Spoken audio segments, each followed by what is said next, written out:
Hey everybody, I'm here doing some slope equation practice with trying to just use the slope form in order to figure out what our slope is using 2 points. So this is the formula for this. So y2 minus y1 over x2 minus x1.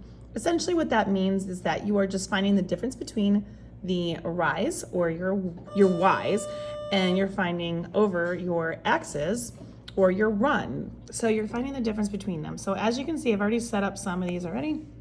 So I just always usually label the first set of coordinates that I'm given, consider my ones, and then my second set my twos. So basically all you're doing is just plugging them into the formula and going ahead and solving them. So we're gonna be looking at this. So our y2, I said was 8. And then we're gonna subtract, always subtract your y1. So in this case, we have 4. So we're gonna do that over the same thing here. We're gonna take our x, which is -1, and we're gonna subtract whatever our x for this one is, which is a -1. Now, if it's minus a negative, that means you're actually taking away negative values, so you're actually adding to it. So this is keep, change, change, keep, change, change. So 8 minus 4 is 4.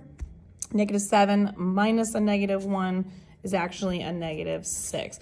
And then you should reduce this down if you can, and this is 2 even sets of numbers, so you can reduce this down to -2/3. And so that would be your finalized slope.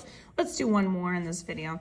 So again, we're just gonna plug these in. So y2 we said is -2, so I'm gonna plug that in right there. Minus the other y, which is 8 in this problem, over our x2, which again, using that formula right there, we said the x2 was a 3, minus our x1, which is another 3. -2 minus 8 gives me a -10, and then 3 minus 3 gives me 0. Now, again, you should double check these. When you do a division of 0, you cannot do a division of 0. And if you check it on a scientific or graphing calculator, you should get an error with it. And that is because this is considered an undefined slope. If you'd like more questions like this, you can find them on my YouTube channel. You want algebra, check them out under the slope section.